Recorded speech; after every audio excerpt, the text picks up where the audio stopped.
Pendant toute la durée du mondial de l'automobile, du 4 au 14 octobre dernier, le magnifique cadre de la place de la Concorde a servi de centre d'exposition et de base de départ pour des essais quotidiens de véhicules électriques, hybrides et hydrogène. Une première qui a réuni pas moins d'une vingtaine de véhicules exposés sur l'esplanade et surtout 24 modèles à l'essai dans les rues parisiennes. Je suis parisien et l'électrique c'est quand même entre guillemets l'avenir et avec l'accroissement de l'autonomie, etc., ça me semble maintenant quelque chose de faisable. Donc cette voiture a été vraiment pensée pour vous simplifier la vie au quotidien, dans une utilisation qu'elle soit urbaine, périurbaine, voire même plus, puisque on a également l'énergie récupérée avec le freinage. Et on voit que là, l'énergie que nous avons récupérée compense largement ce que nous avons utilisé avec la climatisation et vient même limiter l'énergie consommée avec le moteur.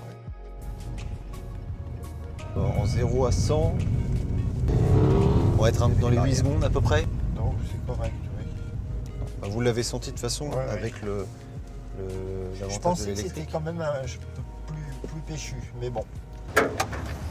On a quand même aujourd'hui des éléments qu'on était habitué à voir sur un moteur thermique qui ne sont plus là. Peut-être que vous ne ferez plus jamais un niveau d'huile. Pour tout ce qui va être recharge, en fait, vous avez un bouton sur la clé qui vous permet d'ouvrir cette trappe, juste ici. C'est aussi simple que ça, vous avez juste votre prise à brancher.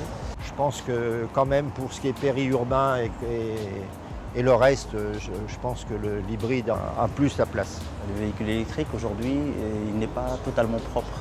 Son énergie, elle vient, pour la plupart, en tout cas chez nous en France, des stations nucléaires. Donc je ne sais pas de quoi l'avenir est fait, mais pour dire qu'on est vraiment propre, on en est encore loin. C'est sûr que quand on pense électrique, on pense forcément un peu à la nature, parce que là aujourd'hui, le décompte a déjà commencé en août dernier. Il faut déjà commencer à réfléchir à rouler autrement demain. Maintenant, l'avenir va se jouer surtout sur les bornes de recharge, comme le font certains constructeurs déjà. On vous vend un package voiture et où charger. Aujourd'hui, j'achète ma voiture, mais je dois me débrouiller où la charger si je ne la charge pas chez moi. Quand je fais mes voyages, je suis un peu embêté parce que pour une ou deux bornes, vous avez 5 ou 6 véhicules qui attendent.